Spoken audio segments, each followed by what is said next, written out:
The Lakers finally remembered you can win games without collecting former All-Stars like their Pokemon cards. In a shocking turn of events, we've traded D'Angelo Russell, who's been shooting like he's wearing a blindfold this season, for someone who actually makes sense on our roster. D'Lo, Maxwell Lewis, and 3 second-rounders are headed to Brooklyn for Dorian Finney-Smith and Shake Milton. And honestly, this might be the most logical move the Lakers have made since they accidentally built a championship team back in 2020 when Kawhi ghosted us. Let's break down why the Lakers have finally done something that doesn't make basketball Twitter lose their minds. First off, Finney-Smith is shooting 43.5% from 3 this season. For comparison, that's about 10% higher than Russell's shooting percentage when defenders are in the same area code, that is. But it's not just about the shooting. The Lakers have spent the last few years treating their roster like a game of NBA 2K, collecting ball-dominant guards like they're going out of style. Remember the Westbrook experiment, or when we let Alex Caruso walk to keep Talen Horton-Tucker? Now, for the first time since the bubble, we're actually building around LeBron and AD the right way. Finney-Smith can guard multiple positions, which means AD won't have to play free safety every possession, cleaning up all of the guards' defensive mess. But the ripple effects are huge. Austin Reeves gets to be the primarily ball handler now that D'Lo won't be there to dribble the shot clock down to 2 seconds before remembering passing is allowed.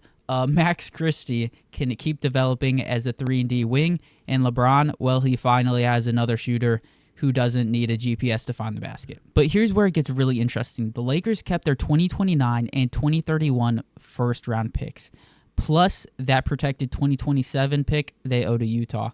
Translation is they can still go star hunting later if they want to revert back to their old bad habits.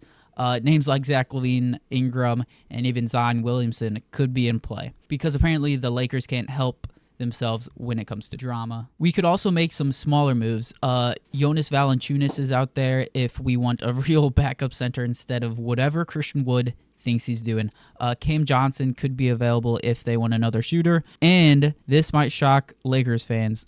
We could actually just stand pat with the roster we got, and it kind of makes sense for once. Now for Brooklyn's side of the deal, imagine being so desperate for guard help that you willingly trade for D'Lo in 2024. That's like buying a flip phone because your iPhone broke. Like, sure, it worked in 2019, but times have changed. The Nets are basically hoping they can recreate the magic from Russell's All-Star season when he averaged 21 and 7. This year, though, he's averaging, maybe we should check if someone replaced the basketball with the bowling ball. His shooting has gone from 41.5% from 3 last season to 33.3 this year, which is impressive in the same way that accidentally setting your kitchen on fire is impressive.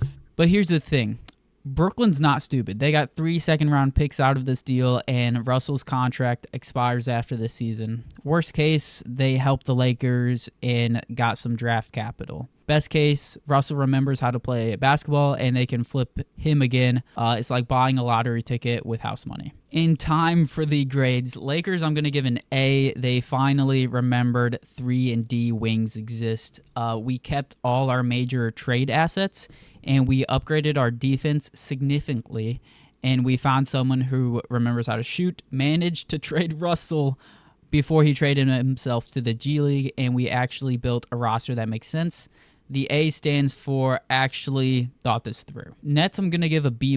They got some picks for their trouble. Lower Gamble and D'Lo. They're hoping third time's the charm, and at least they're used to his shooting percentage, I guess. The minus is willingly trading for Russell's contract. And the B stands for better him than us, said every Lakers fan. The real winner here, basketball fans who no longer have to watch D'Lo dribble for 20 seconds just to break a contested mid-range jumper in a Lakers uniform. The real loser, probably whoever has to edit together D'Lo Brooklyn highlight reel this season, because there'll be a lot of high-fiving. That was hilarious. Drop your own grades below and hit subscribe for more NBA trade breakdowns, and let us know if you think the Lakers will actually stick to this whole logical roster construction thing, or if they'll be back to their star-chasing ways by next week.